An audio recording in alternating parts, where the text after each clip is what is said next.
إن الحمد لله نحمده ونستعينه ونستغفره ونؤمن به ونتوكل عليه ونعوذ بالله من شرور أنفسنا ومن سيئات أعمالنا من يهده الله فلا مضل له ومن يضلله فلا هادي له وأشهد أن لا إله إلا الله وحده لا شريك له وأشهد أن محمدا عبده ورسوله أما بعد فإن خير الحديث كتاب الله وخير الهدي هدي محمد صلى الله عليه وسلم وشر الأمور محدثاتها وكل محدثة بدعة وكل بدعة ضلالة وكل ضلالة في النار. أعوذ بالله من الشيطان الرجيم. بسم الله الرحمن الرحيم. يا أيها الذين آمنوا اتقوا الله حق تقاته ولا تموتن إلا وأنتم مسلمون. يا أيها الناس اتقوا ربكم الذي خلقكم من نفس واحدة وخلق منها زوجها وبث منهما رجالا كثيرا ونساء واتقوا الله الذي تساءلون به والأرحام إن الله كان عليكم رقيبا. يا أيها الذين آمنوا اتقوا الله وقولوا قولا سديدا يصلح لكم أعمالكم ويغفر لكم ذنوبكم ومن يطع الله ورسوله فقد فاز فوزا عظيما. وقال الله تعالى: فأما من ثقلت موازينه فهو في عيشة راضية وأما من خفت موازينه فأمه حاوية. وقال الله تعالى في موضع آخر: أولئك الذين كفروا بآيات ربهم ولقائه فحبطت اعمالهم فلا نقیم لهم یوم القیامت وزنا. اللہ رب العزت کی تعریف و توصیف کے بعد درود و سلام نازل ہو محمد رسول اللہ صلی اللہ علیہ وسلم پر. معزز حاضرین، علماء کرام، میری پیاری مائیں اور بہنیں اور عزیز بچوں، اللہ رب العالمین کا جتنا بھی شکر ادا کیا جائے کم ہے کہ ہمیں اللہ تعالیٰ نے آپ تک پہنچایا اور چند باتیں ہم نے آپ کے سامنے پیش کرنے کی سعادت حاصل کی ہے. انشاءاللہ کچھ باتیں ہم آپ کے سامنے رکھیں گے، آپ اس کو ذہن نشین رکھیں، وہ آپ کی زندگی میں انشاءاللہ بہت ہی کارگر ثابت ہوں گی. یہ دنیا فانی ہے، ایک دن اس دنیا سے سب کو چلے جانا ہے. بڑے بڑے لوگ آئے، بڑی بڑی ہستیاں دنیا میں آئیں اور سب دنیا سے چلے گئے، کوئی نہیں بچا. ہم اور آپ بھی چلے جائیں گے اور آنے والے وقت میں جو آئے گا وہ بھی چلا جائے گا، کیونکہ دنیا اسی کا نام ہے. یہ دنیا دار فانی ہے، دار بقا نہیں ہے. اصل زندگی آخرت کی زندگی ہے اور آخرت کی زندگی کے لیے ہمیں تیاری کرنی چاہیے. اگر کوئی 60-70 سالہ زندگی کے لیے پوری زندگی تج دے، پوری زندگی لگا دے اور اس کے بعد 60-70 سالہ زندگی کے بعد آنکھ بند ہو جائے تو اس کے ساتھ کیا گیا، کیا ہاتھ آیا؟ ہائے دنیا میں لگا ہے، 99 کے پھیر میں پڑا ہے اور پتہ لگا کہ کوئی چیز ہاتھ نہیں آئی، چلا گیا دنیا چھوڑ کے. عقل مند آدمی وہ ہے جو اس زندگی کی تیاری کرے جہاں موت نہیں آنی ہے، جہاں مرنا نہیں ہے، جہاں اس کو فنا نہیں ہے. وہی عقل مند آدمی ہے. اور آپ بھی کہتے ہیں کہ اصل میں عقل مند وہی ہے جو مستقبل پر نظر رکھے، جو اپنے آنے والے وقت پر نظر رکھے. آپ اپنے بچوں کو بھی یہ نصیحت کرتے ہیں کہ بیٹا محنت کرو گے مستقبل کامیاب رہے گی. تو اصل زندگی مستقبل والی ہے جو آنے والا ہے. یہ دنیا تو فانی اور ختم ہو جانے والی ہے. اس لیے اس زندگی کی تیاری کریں، آخرت کی زندگی کی تیاری کریں، اور اس کی تیاری کریں گے تو آپ انشاءاللہ اس کا پھل پائیں گے. ہم نے قرآن کریم کی ایک تو سورہ کہف کی آیت پڑھی ہے اور ایک جو ہے سورہ زلزال میں غالباً وہ آیت ہے جس کو پڑھی ہے. انہی 2-3 آیتوں کے درمیان جو باتیں ہوں گی، گفتگو ہوگی. اللہ رب العالمین نے سورہ کہف میں فرمایا ہے کہ اولئک الذین کفروا بآیات ربہم ولقائہ، وہ لوگ جو اس بات کے منکر ہیں، انکار کرتے ہیں کس سے؟ کہ ہمیں اپنے رب سے ملاقات نہیں کرنی ہے یا رب سے ملاقات نہیں ہوگی، اور اللہ کی آیتوں کے بھی انکار کرتے ہیں، بآیات ربہم ولقائہ۔ اللہ تعالیٰ نے کہا فحبطت اعمالہم، ہم نے ان کے اعمال کو ضائع کر دیا، برباد کر دیا۔ اور یہی نہیں، کہا فلا نقیم لہم یوم القیامت وزنا، ہم اس کا عمل جو ہے وزن ہی نہیں کریں گے۔ تو آپ یہ سمجھیں کہ کئی قسم کے لوگ ہوں گے، ایک ایسی گروہ اور ایسی جماعت ہوگی جو بلا حساب و کتاب کے جنت میں چلی جائے گی، اور ایک گروہ ایسی آئے گی جس کی نیکیوں کو تولا جائے گا، اگر برابر سرابر ہو گیا تو ممکن ہے کہ وہ مقام اعراف پہ رہے یا اللہ کی رحمت سے جنت میں چلا جائے۔ ایک گروہ، ایک جماعت ایسی ہوگی جس کی نیکیاں کم، گناہ زیادہ ہو گئے، اللہ تعالیٰ اس کو جہنم میں ڈالے گا، سزا دے کر کے پھر جنت میں ڈالے گا، یا اللہ اپنی رحمت سے اس کو جنت دے دے۔ ایک گروہ، ایک جماعت ایسی آئے گی کہ اس کی نیکیاں زیادہ، برائیاں کم، اللہ رب العالمین اس کو اٹھا کر کے جنت میں ڈال دے گا۔ تو کئی گروہ اور کئی جماعت ہوں گے۔ کچھ لوگ ایسے ہوں گے کہ جن کے نام اعمال کو تولا ہی نہیں جائے گا، وزن ہی نہیں کیا جائے گا، سیدھے اٹھا کر کے گھسیٹ کے جہنم میں۔ کیا ضرورت پڑی اللہ تعالیٰ کو تولنے کی؟ وہ کون لوگ ہوں گے؟ کافر۔ اللہ تعالیٰ نے اسی آیت میں کہا اولئک الذین کفروا بآیات ربہم ولقائہ، اس نے انکار کر دیا اللہ کی آیتوں کا، اس نے انکار کر دیا رب کی ملاقات کا، اللہ نے اس کے اعمال کو ضائع کر دیا۔ کہا فلا نقیم لہم یوم القیامت وزنا، ہم اس کے لیے قیامت کے دن وزن ترازو لگائیں گے ہی نہیں، اٹھا کر کے سیدھے جہنم میں۔ ایسے ہی مشرکین، مشرک کوئی آدمی مسلمان ہوتے ہوئے بھی اگر وہ شرک کرتا ہے اور شرک کی حالت ہی میں مر گیا، توبہ نہیں کی، استغفار نہیں کیا، معافی نہیں مانگی، اسی حالت میں مر گیا، اس کا ٹھکانہ بھی جہنم۔ اس کی دلیل اللہ تعالیٰ نے قرآن میں فرمایا اِنَّهُ مَن يُشْرِكْ بِاللَّهِ فَقَدْ حَرَّمَ اللَّهُ عَلَيْهِ الْجَنَّةِ، جس شخص نے شرک کی حالت میں دنیا سے رخصتی کی یا دنیا میں مر گیا، وہ اللہ نے اس پر جنت کو حرام کر دیا ہے۔ تو جنت حرام تو کہاں جائے گا؟ جہنم میں جائے گا۔ اللہ تعالیٰ نے ایک مقام پر کہا ان اللہ لا یغفر ان یشرک بہ ویغفر ما دون ذلک لمن یشاء، کہا ہم سارے گناہوں کو معاف کر سکتے ہیں لیکن شرک کو معاف نہیں کر سکتے ہیں۔ تو کافر بھی سیدھے ڈائریکٹ جہنم میں، اور مشرک بھی اگر شرک کی حالت میں مر گیا تو سیدھے ڈائریکٹ جہنم میں۔ تو وزن کس کا ہوگا؟ نام عمل کس کا تولا جائے گا؟ اللہ تعالیٰ نے کہا یہ وزن جس کا ہوگا یہ موحدین ہوں گے، موحدین ہوں گے جن کے نام عمل تولے جائیں گے۔ موحدین کو لایا جائے گا، ان کی نیکیوں کو ان کے جو ہے میزان پر رکھے جائیں گے، اور اس طرح سے وزن کیا جائے گا۔ وزن کی دو تین شکلیں ہو سکتی ہیں، ایک تو انسانی شکل اللہ تعالیٰ بنا دے اور اس کو وزن کر دے، اور ایک ہے صحیفے کی شکل میں ہو، رجسٹر کی شکل میں ہو، اللہ تعالیٰ اس کو وزن کر دے۔ جیسے ایک بار حضرت عبداللہ بن مسعود رضی اللہ تعالیٰ عنہ جو ہے مسواک توڑنے کے لیے پیڑ پر چڑھے تو اتنی پتلی ہڈیاں ان کی تھی پیروں کی کہ ہلنے لگی ہوا سے، صحابہ کرام دیکھ کر ہنسنے لگے۔ تو اللہ کے رسول صلی اللہ علیہ وسلم نے فرمایا کہ تم عبداللہ بن مسعود کی پڈلیوں کو دیکھ کر ہنستے ہو، کل قیامت والے دن یہی پڈلیاں احد پہاڑ سے زیادہ وزنی ہوں گی۔ تو گویا کہ انسانی شکل میں تولا جا سکتا ہے، وزن کیا جا سکتا ہے، ہو سکتا ہے صحیفے کی شکل میں وزن کیا جائے۔ صحیفے کی شکل میں اللہ کے رسول صلی اللہ علیہ وسلم کی وہ حدیث آپ نے بارہا سنی ہوگی کہ اللہ تعالیٰ تمام مخلوق میں سے کسی ایک شخص کو نکالے گا اور لا کر کے لوگوں کے سامنے کھڑا کر دے گا، اور اس کے گناہوں کے رجسٹر، صحیفے کتنے ہوں گے؟ 99 ہوں گے، ایک دو نہیں ہوں گے۔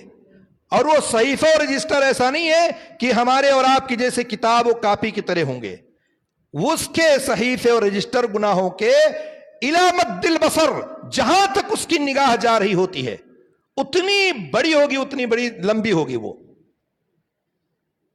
99 گناہوں کے رجسٹر سامنے موجود۔ اللہ تعالیٰ اسے بلائے گا، پوچھے گا، کہے گا اچھا یہ بتاؤ اس میں جو ہمارے فرشتوں نے نوٹ کیا ہے اس میں کچھ غلط ہے، کچھ اس میں تمہارے خلاف ہے، کچھ فرشتوں نے ظلم کیا ہے، تو کہے گا نہیں اللہ تعالیٰ جو لکھا وہ سب صحیح ہے، میں اس کا اقرار کرتا ہوں۔ گناہوں کا بھی تذکرہ اللہ کرے گا، یہ دیکھو یہ گناہ، یہ گناہ، یہ گناہ تم نے کیے ہیں، تو سب اقرار کرے گا، انکار کی کوئی گنجائش نہیں ہوگی وہاں، کیونکہ اگر انکار کر دے گا تو کیا ہوگا؟ اللہ تعالیٰ زبان پر تالا لگا دے گا اور پھر اس کے ہاتھ، اس کے پیر، اس کے سارے اعضائے جسم بولنے لگیں گے، تو انکار کی گنجائش نہیں ہوگی۔ اللہ رب العالمین وہاں پوچھے گا، وہ اقرار کرے گا اور کہے گا کہ ہاں اے اللہ تعالیٰ ہم نے یہ گناہ کیا ہے۔ اللہ تعالیٰ کہے گا اس سے ٹھیک ہے، آج تمہارے اوپر کوئی ظلم نہیں ہوگا، عدل ہوگا۔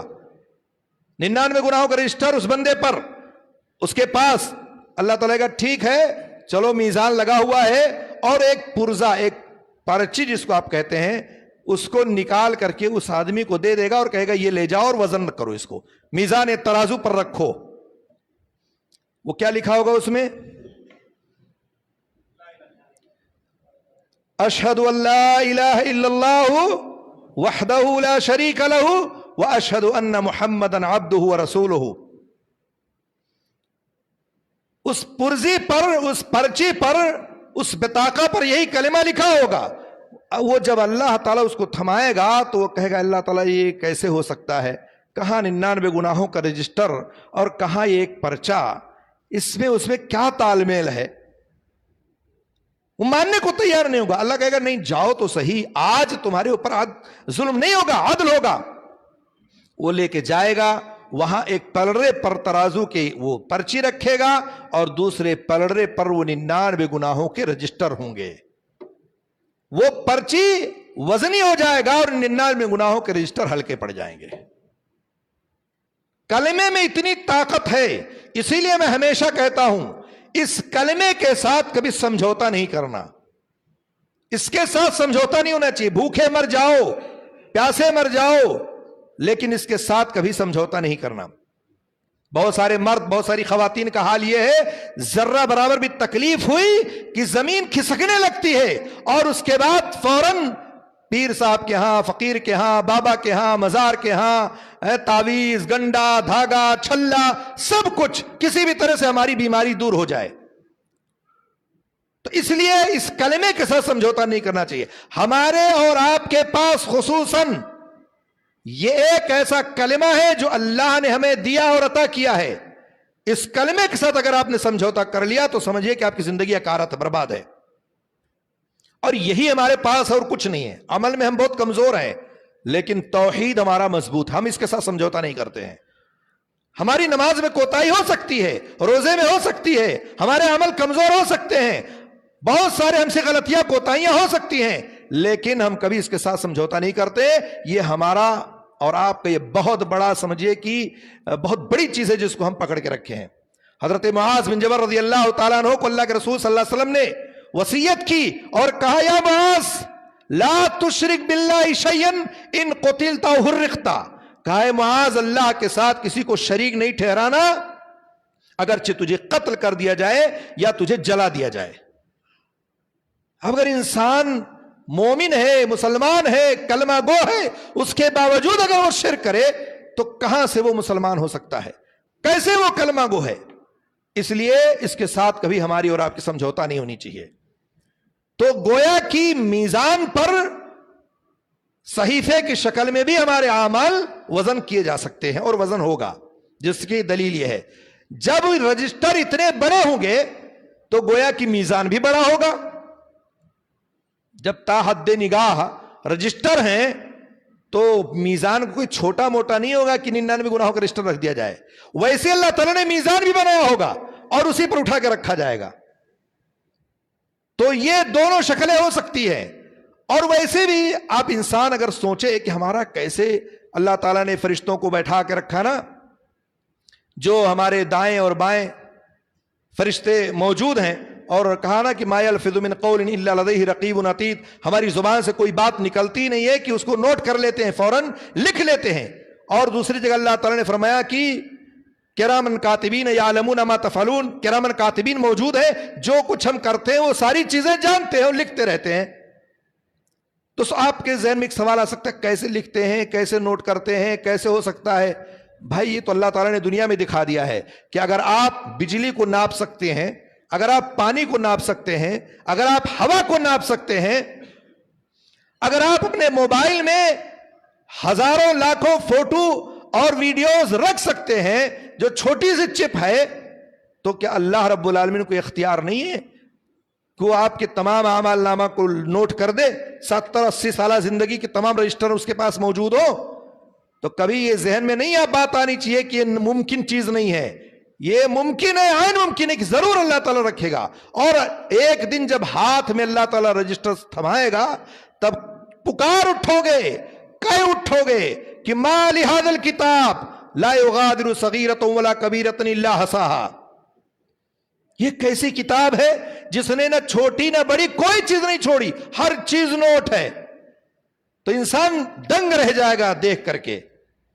تو اس لیے کوئی بھی شکل ہو سکتی ہے, اللہ رب العالمین ہمارے اور آپ کے نام اعمال کو وزن کرے گا اور اس کے بعد جنت و جہنم کا فیصلہ ہوگا. اسی میں نے پڑھا تھا وَأَمَّا مَنْ ثَقُلَتْ مَوَازِينُهُ فَهُوَ فِي عِيشَةٍ رَاضِيَةٍ. جس کے نام اعمال وزنی ہوگے وہ بہترین خوبصورت عیش و عشرت کی زندگی میں ہوگا, جنت میں ہوگا.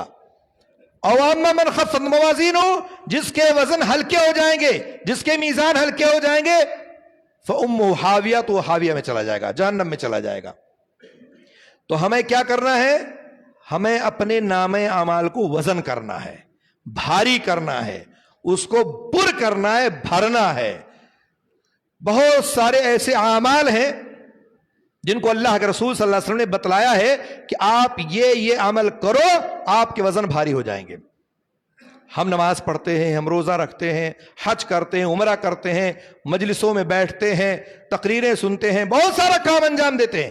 کچھ اعمال خاص اللہ کے رسول نے بتلائے ہیں, آپ اگر یہ عمل کر لیتے ہیں یا کرتے رہتے ہیں تو آپ کے نام اعمال وزنی ہو جائیں گے, بھاری ہو جائیں گے.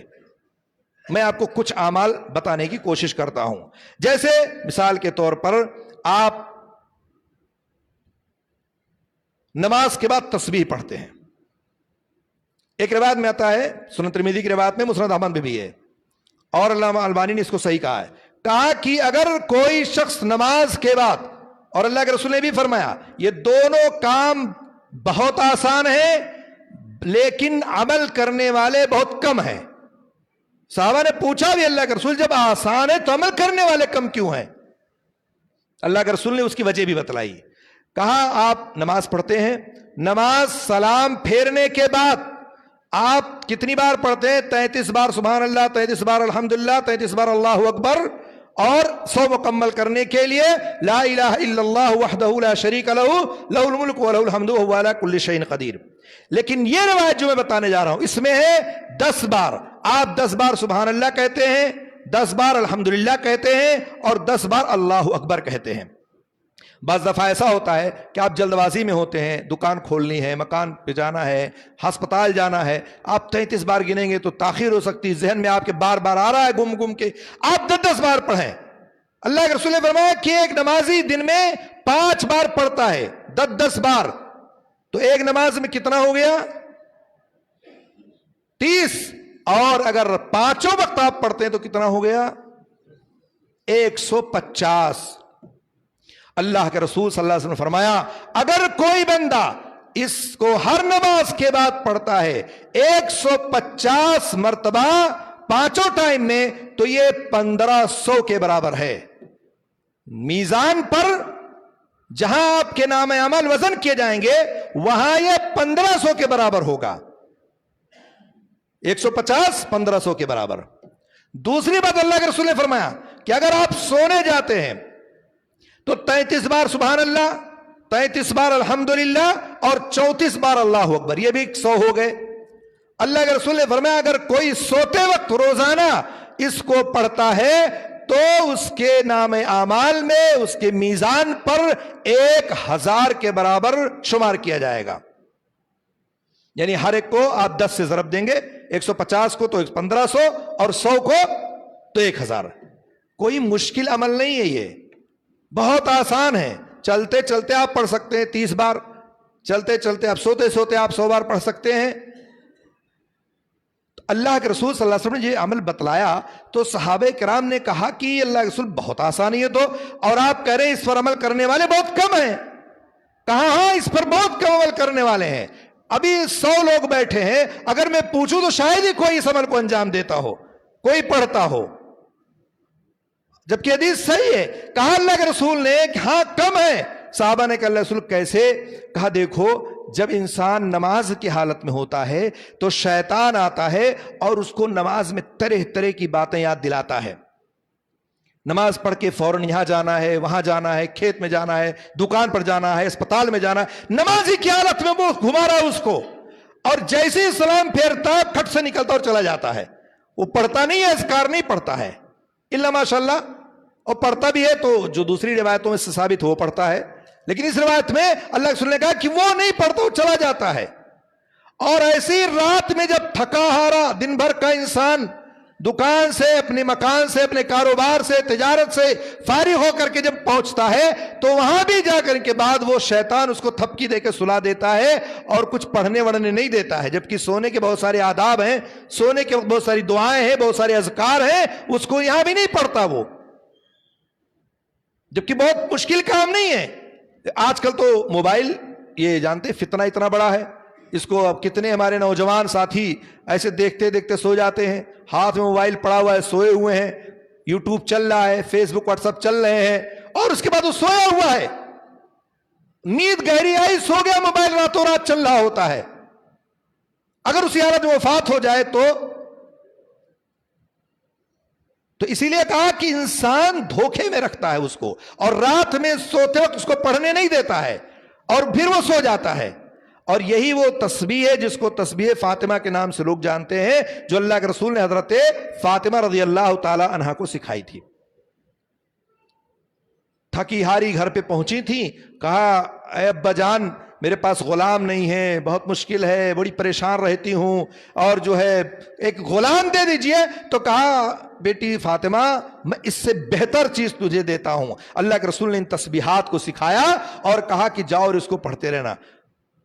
اپنی زندگی کا معمول بنا لیا انہوں نے، سوتے وقت اس کو پڑھنے کا۔ حضرت علی رضی اللہ تعالیٰ عنہ کے بارے میں آتا ہے کہ وہ کہتے ہیں میں جنگ صفین میں تھا، وہاں بھی اس کو پڑھنا نہیں بھولا، جنگ کی حالت میں بھی میں اس کو پڑھتا تھا۔ اس لیے جب رات کو سوتے چلیں تو آپ 33 بار سبحان اللہ، 33 بار الحمدللہ، 34 بار اللہ اکبر ضرور پڑھا کریں۔ یہ آپ کے نام اعمال میں وزنی ہوگا، بھاری ہوگا، اور اس میں آپ کے 2-4 منٹ لگ سکتے ہیں، اس سے زیادہ نہیں لگ سکتا ہے۔ موبائل ایک طرف، سونے کے جو آداب ہیں، جو کلمات ہیں، جو آپ کو سکھائے اور بتلائے جاتے ہیں، اس کو آپ پڑھیں اور اس کے بعد سکون کی نیند لیں۔ تو گویا کہ یہ بہت ہی اہم عمل ہے جو ہمیں چاہیے کہ ہم یہ کام کرتے رہیں۔ اگر آپ یہ کام کرتے ہیں تو یقین مانیے کہ آپ کے لیے بہت ہی نفع بخش ثابت ہوگا۔ اس لیے ہمیں چاہیے کہ ہم یہ کام کریں۔ اللہ رب العالمین نے ایسے ہی بہت سارے چیزیں بتائی ہیں۔ دیکھیں وہ بہت مشہور حدیث ہے، شیخ نے آپ کو بارہا بتایا ہوگا کہ کلمتان حبیبتان الی الرحمن ثقیلتان فی المیزان، ٹھیک ہے، اور کلمتان حبیبتان الی الرحمن خفیفتان علی اللسان ثقیلتان فی المیزان سبحان اللہ وبحمدہ سبحان اللہ العظیم۔ صحیح بخاری کی آخری حدیث ہے یہ، کہا کہ 2 کلمے اللہ کو بہت محبوب ہیں، بہت پیارے ہیں، زبان پر بہت ہلکے ہیں اور میزان پر بہت وزنی ہیں۔ کہا وہ 2 کلمے کون ہیں؟ کہا سبحان اللہ وبحمدہ سبحان اللہ العظیم۔ کبھی اس نیت سے پڑھو کہ میرے نام اعمال جو ہے وزن پر ہو جائیں، میزان پر رکھا جائے تو بھاری ہو جائے۔ یہ نیت ہونی چاہیے آپ کی کہ اللہ کو محبوب بھی ہے، زبان پر ہلکے بھی ہیں اور میزان پر بھاری بھی ہیں۔ سبحان اللہ بحمدہ سبحان اللہ العظیم آپ دن میں 1000 بار پڑھ سکتے ہیں، چلتے پھرتے اٹھتے بیٹھتے جہاں بھی آپ رہیں اس کو پڑھیں۔ اس میں نہ آپ کو وضو بنانا ہے، نہ آپ کو اس میں کسی مدیر کفیل کا ڈر ہے، نہ کسی فورمین اور دکان کے مالک کا ڈر ہے۔ زبان ہلاتے رہو، سبحان اللہ بحمدہ سبحان اللہ العظیم پڑھتے رہو۔ گاڑی چلاتے ہوئے، سائیکل چلاتے ہوئے، پیدل چلتے ہوئے، کہیں بھی رہو پڑھتے رہو سبحان اللہ بحمدہ سبحان اللہ العظیم۔ آپ کے نام اعمال اتنے وزنی ہو جائیں گے کہ اللہ کے رسول نے فرمایا کہ اس طرح سے یہ دو محبوب کلمے آپ کے لیے بڑے نفع بخش ثابت ہوں گے. تو سبحان اللہ بحمدی سبحان اللہ العظیم اس کو ہمیشہ ورد بنا لو کہ جہاں بھی رہوں گا میں اس کو پڑھتا رہوں گا, کیسے بھی رہوں میں پڑھتا رہوں گا, اس لیے آپ کے لیے بہت ہی نفع بخش ہے. ایک حدیث میں آتا ہے اللہ کے رسول صلی اللہ علیہ وسلم نے فرمایا کہ سبحان اللہ والحمد للہ تملأ المیزان, یہ سبحان اللہ اور الحمدللہ میزان کو بھر دیتا ہے, میزان کو بھر دیتا ہے. اور دوسرے میں آتا ہے کہ وہ تملأ ما بین السماوات والارض, آسمان و زمین کے درمیان جتنا گیپ ہے ان تمام چیزوں کو بھر دیتا ہے. صرف کیا چیز؟ الحمدللہ, سبحان اللہ والحمدللہ تملأ المیزان. تو گویا کہ اگر آپ الحمدللہ کہتے ہیں تب بھی آپ کا میزان بھاری ہو جائے گا. کہیں بھی آپ رہے الحمد, جیسے آپ سے کسی نے پوچھا الحمدللہ, آپ کہتے ہیں اللہ کا شکر ہے الحمدللہ, کھاتے وقت الحمدللہ, چلتے وقت الحمدللہ, کوئی مل گیا الحمدللہ, کہیں بھی رہو الحمدللہ. نیت آپ کی صاف ہونی چاہیے, مخلص آپ رہیں, اب نام ہے کہ میں پڑھ رہا ہوں اللہ تعالیٰ میں اس کا اجر دے گا, ثواب دے گا. کوئی مشکل کام نہیں ہے یہ, اس میں پیسے خرچ نہیں ہونے ہیں, اس میں کچھ آپ کو روپے پیسے محنت مشقت کچھ نہیں, فری کا سودا بالکل ہے. آپ پڑھو اور ثواب کماؤ, پڑھو اور اپنے میزان کو بھاری کرو.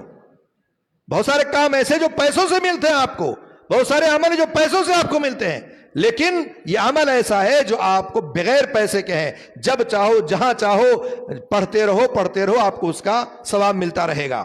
اس لیے انسان کو چاہیے کہ یہ کام کرتا رہے, کہیں بھی رہے اس کو پڑھتا رہے. اسی طرح سے اللہ کے رسول صلی اللہ علیہ وسلم نے فرمایا کہ ایک انسان کی دو عادتیں یا دو چیزیں ایسی ہیں کہ اگر انسان ان دونوں کام کو کر لے تو گویا کہ اس کے لیے جنت آسان ہو جاتا ہے. اور وہ روایت بھی پیش کی گئی ہے جو جویریہ رضی اللہ تعالیٰ عنہ کی ہے. اللہ کے رسول صلی اللہ علیہ وسلم نے اس میں بھی بتایا ہے کہ اللہ کے رسول نماز فجر پڑھ کے نکلے گھر سے, اور اس کے بعد حضرت جویریہ مصلی پہ بیٹھی رہیں, مصلی پہ بیٹھی رہیں. اللہ کے رسول واپس آئے, صبح نے دیکھا تب بھی بیٹھی تھی. تو اللہ کے رسول نے کہا کیا پڑھ رہی ہو؟ کہا جب سے آپ گئے جب سے اذکار پڑھ رہی ہوں. اللہ کے رسول نے کہا اچھا میں تمہیں ایک کلمہ سکھاتا ہوں, 3 بار پڑھ لو تمہارے لیے کافی ہے. وہ 3 بار کون سے بتایا؟ سبحان اللہ عدد خلقہ ورضا نفسہ وزنۃ عرشہ ومداد کلماتہ. اس میں بھی نا وزنۃ عرشہ. صبح جب آپ فجر کی نماز پڑھنے آئے تو جہاں بہت سارے اذکار پڑھتے ہیں ان اذکار میں اس اذکار کو شامل کر لیں, اس ذکر کو, کہ آپ روزانہ صبح 3 بار پڑھیں. اللہ کے رسول نے فرمایا جتنی بار تم صبح سے شام تک بہت ساری اذکار پڑھی ہو, میں نے اس کو صرف 3 بار پڑھا, تمہارے تمام اذکار کے برابر ہے یہ. تو سبحان اللہ بحمدہ عدد خلقہ ورضا نفسہ وزنۃ عرشہ ومداد کلماتہ.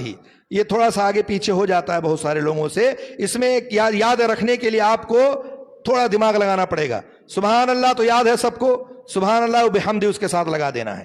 اس کے بعد عدد خلقہ, اس کو ذہن میں بیٹھا لو کہ عدد خلقہ. اس کے بعد رے آتا ہے, پھر زے آتا ہے, ورضا نفسی وزنۃ عرشہ. رے پھر زے, الٹا مت کرو اس کو, رے اور زے, اس کے بعد آپ کو یاد ہو جائے گا ورضا نفسی وزنۃ عرشہ ومداد کلماتہ. اس کو یاد کر لو, یہ میزان پر بہت بھاری ہے, بہت سارے اذکار پر بھاری ہے. اللہ کے رسول نے حضرت جویریہ سے کہا کہ تم صبح سے لے کر کے اب تک پڑھتی رہی ہو, میں نے صرف 3 بار اس کو پڑھا ہے جو تمہاری تمام اذکار کے برابر ہے. تو یہ آپ کو یاد ہونا چاہیے, یہ اذکار آپ کو پڑھتے رہنا چاہیے, بہت ہی اہم چیز ہے. اسی طرح سے نام اعمال میں ایک ایسی چیز ہے جو ہمارے یہاں ناپید ہے, اور جس کے پاس ہے وہ بہت خوش قسمت آدمی ہے, وہ ہے حسن اخلاق. آپ اگر اچھے اخلاق کے مالک ہیں تو یقین مانیے کہ آپ کے لیے بہت بڑا فائدہ مند ہے. اللہ کے رسول صلی اللہ علیہ وسلم کی وہ حدیث آپ کے سامنے ہونی چاہیے جس میں اللہ کے رسول نے کہا تھا کہ جنت میں سب سے زیادہ بڑی تعداد جو ہوگی وہ اچھے اخلاق والوں کی ہوگی.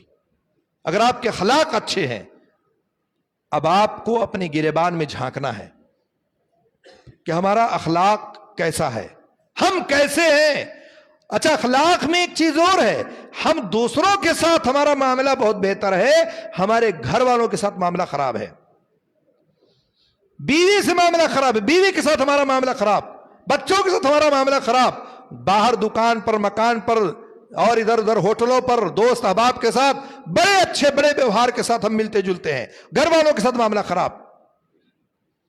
آپ کے موبائل پر ہزاروں دوست جڑے ہیں، واٹس ایپ پر، فیس بک پر، پیجز پر، ہر جگہ سب آپ سے سلام دعا ملنا جلنا سب ہے، جس کو نہیں جانتے ان کو بھی آپ سلام کرتے ہیں، اور آپ کا اخلاق آپ کے گھر والوں کے ساتھ، آپ کے بھائی کے ساتھ، آپ کی بہنوئی کے ساتھ، آپ کے رشتہ دار کے ساتھ، آپ کے گھر والوں کے ساتھ خراب ہے۔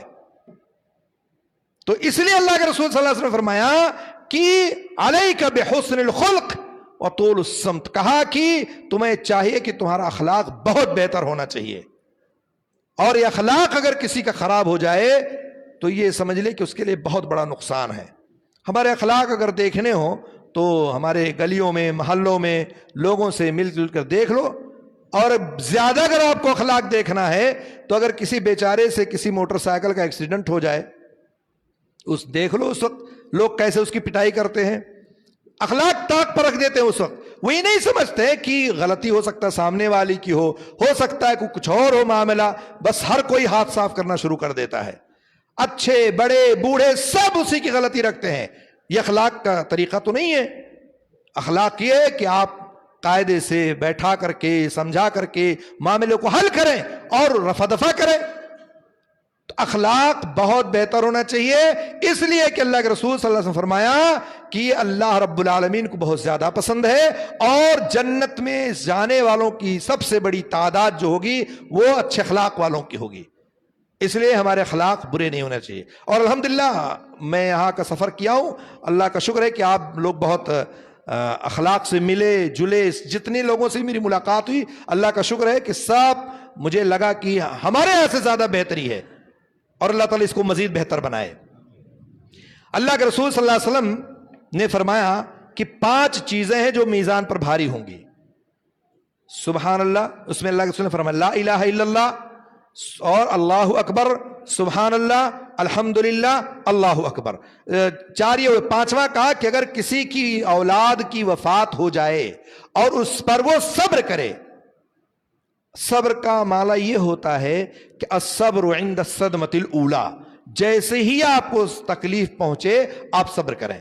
صبر کا مطلب یہ نہیں ہے کہ پہلے رو لیں، پیٹ لیں، چیخ چلا لیں، ہنگامہ مچا لیں، اور اس کے بعد کہیں بھائی مرنا تو سب کو ایک دن ہے، جانا تو سب کو ایک دن ہے، کون دنیا میں آیا رہنے کے لیے، اور اس سے پہلے آپ نے خوب ہنگامہ مچایا، خوب گریبان پھاڑے، خوب بالوں کو نوچا، نوحہ ماتم کیا، ہنگامہ مچایا۔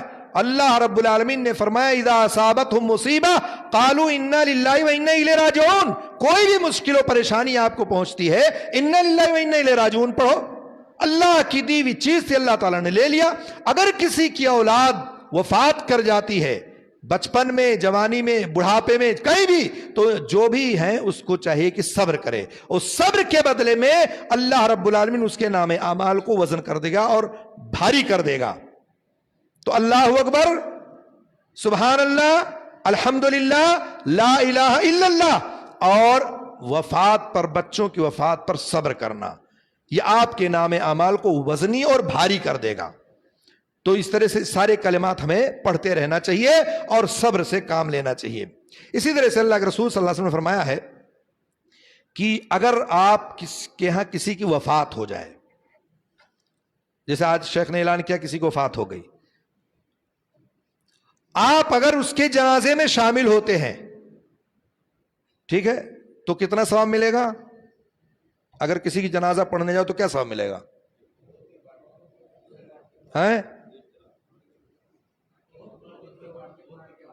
احد پہاڑ کے برابر، 1 قیرات۔ اگر آپ نے جنازہ پڑھا تو 1 قیرات، اور اگر آپ نے جنازہ کے ساتھ ساتھ اس کی تدفین میں بھی شامل رہے، قبرستان تک گئے آپ، تو کتنا ہو گیا؟ 2 قیرات۔ یہ 2 قیرات جو آپ کو مل رہا ہے، اللہ کے رسول صلی اللہ علیہ وسلم نے فرمایا کہ یہ 1 قیرات 1 احد پہاڑ کے برابر ہے۔ جو اچھا کہاں ہے؟ آپ کے میزان پر، آپ کے میزان پر جب آپ کی نیکیاں تولی جائیں گی تو آپ کا یہ قیرات بھی رکھا جائے گا، اور اس طرح سے ایک قیرات ایک احد پہاڑ کے برابر ہوگا۔ احد پہاڑ جانتے ہیں نا کہاں ہے؟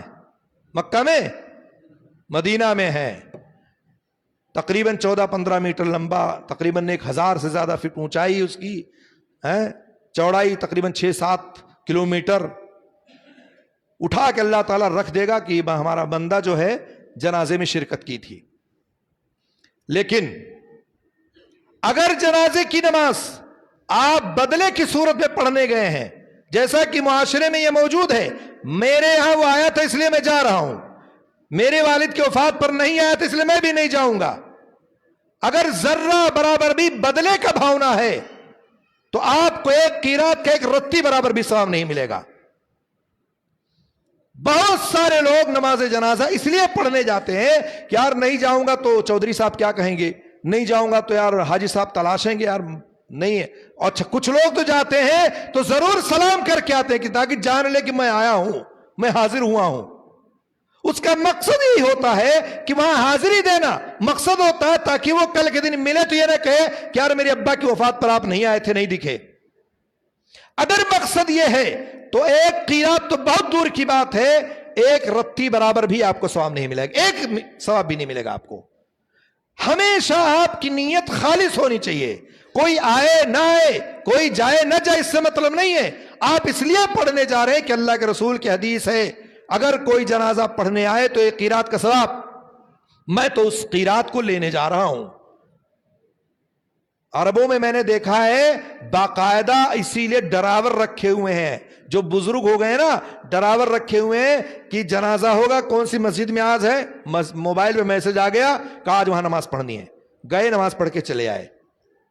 وہ اسی کام پہ لگے رہتے ہیں، نماز پڑھنا، جنازہ پڑھنا، یہاں کرنا، درس میں شامل ہونا، یہ اس لیے ڈرائیور رکھے ہوئے ہیں، اور وہ اپنے آپ میں فارغ البال اور مخلص ہے، وہ اس سے ان کو کوئی مطلب نہیں کہ کون ہے کون نہیں ہے۔ یہاں تو اگر کسی برادری کی انتقال ہوگا دوسری برادری والا نہیں جاتا ہے، ہماری برادری کا تھوڑی ہے، ہمارے خاندان کو تھوڑی ہے، ارے مر گیا ہوگا ٹھیک ہے چلو انا للہ و انا الیہ راجعون پڑھ لیا۔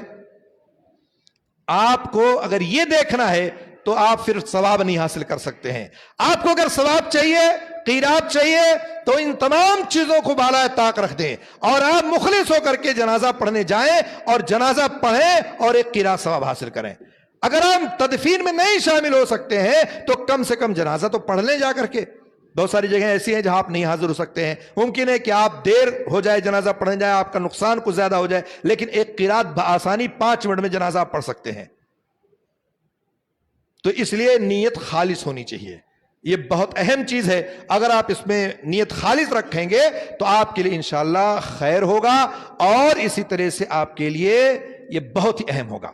زندگی میں کبھی بھی ریاکاری کے پیچھے نہیں پڑنا۔ آپ کو دنیا میں کوئی کچھ دینے والا نہیں ہے، اور اس کا نقصان کیا ہوگا کہ آپ کی ساری چیز ضائع ہو جائے گی، ساری چیز برباد ہو جائے گی۔ تو کیوں اپنی نیکیوں کو ضائع کرو، کیوں اپنی نیکیوں کو برباد کرو؟ وہ آپ کو کچھ دینے والا نہیں ہے، دینے والا اللہ رب العالمین کی ذات ہے۔ اس لیے ہمیشہ اس چیز کو اپنی ذہن میں رکھو تاکہ آپ کا معاملہ اور اللہ رب العالمین کا معاملہ، آپ کا اور اللہ کا معاملہ ہو۔ اسی طرح سے انسان جہاں جنازے کی نماز پڑھنے جاتا ہے اور جنازے کی نماز پڑھ کر کے اور وہاں ایک قیرات ثواب حاصل کرتا ہے، اور احد پہاڑ کے برابر کل قیامت کے دن اس کے نام اعمال میں وزن کیا جاتا ہے۔ ایسے ہی صحیح بخاری کو روایت بھی ہے جس میں اللہ کے رسول نے فرمایا ہے جس شخص نے حالت ایمان میں ثواب کی نیت سے برحق جانتے ہوئے اللہ کے راستے میں گھوڑا پالا اور اس کو اللہ کے راستے میں اللہ کی لڑائی کے لیے وقف کر دیا، اللہ کے راستے میں وقف کر دیا، اور تو اس گھوڑے کا کھانا پینا، لید، پیشاب، پاخانہ، سب کچھ قیامت کے دن اس شخص کے ترازو میں تول کر وزن کر دیا جائے گا اور اس کا وزن بھاری کر دیا جائے گا۔ اگر آج مان لیجئے گھوڑے کا زمانہ نہیں ہے لیکن اس کے دوسرے بدل آپ کے پاس ہیں، اور کوئی بدل آپ کو اچھا ملے تو آپ اللہ کے راستے میں اس چیز کو لگا سکتے ہیں۔ خرچ کر سکتے ہیں، دے سکتے ہیں. اللہ تعالیٰ اس طرح سے آپ کے نام اعمال کو وزن کر سکتا ہے اور بھاری کر سکتا ہے. تو اس لیے یہ بھی آپ جان لیں کہ یہ چیز ہے. اسی طرح سے اللہ رب العالمین نے فرمایا کہ اللہ کے رسول صلی اللہ علیہ وسلم فرمایا کہ قیامت کے دن میزان اور ترازو کو قائم کیا جائے گا اور وہ اتنا بڑا ہوگا کہ آسمانوں اور زمینوں کو وزن کیا جائے گا تو بھی وہ ترازو جو ہے کافی ہو جائے گا. اتنا بڑا ہوگا، آسمان اتنا بڑا، زمین اتنی بڑی، سب کچھ ترازو میں رکھا جائے گا تب بھی وہ کافی ہوگا. ایسا نہیں کہ کوئی چھوٹی موٹی چیز ہے اور یہ چیزیں اس کے اندر نہ سمٹ جائیں اور نہ داخل ہوں. اللہ رب العالمین اتنا بنایا ہے. اس وقت فرشتے عرض کریں گے جب وزن کیا جائے گا تو کہیں گے اے ہمارے رب، یہ نام جو ہے ترازو جو ہے اس میں کون سی چیز تولی جائے گی کہ اتنا بڑا ہے؟ کون سی چیز وزن کی جائے گی کہ اتنا لمبا چوڑا اور اس کو وزن کیا جائے گا اور کس کو بدلہ دیا جائے گا؟ اللہ رب العالمین نے فرمایا کہ اپنی مخلوق میں سے میں جسے چاہوں گا جو ہے اس کو اس میں وزن کروں گا، اس کے نام اعمال کو وزن کروں گا، اس کے کام کو وزن کروں گا اور اس کو وزنی بناؤں گا. فرشتوں نے گھبرا کر کے فرشتے کہتے ہیں اللہ تعالیٰ کیا ہم نے تیری عبادت کا حق ادا نہیں کیا؟ گویا کہ فرشتوں کو اس بات کا ڈر لگا کہ کہیں ایسا نہ ہو ہماری عبادتیں اللہ کے سامنے کوئی اہمیت نہ رکھتی ہوں. اور اللہ تعالیٰ نے کہا اپنی مخلوق میں سے جسے چاہوں گا میں وزن کروں گا.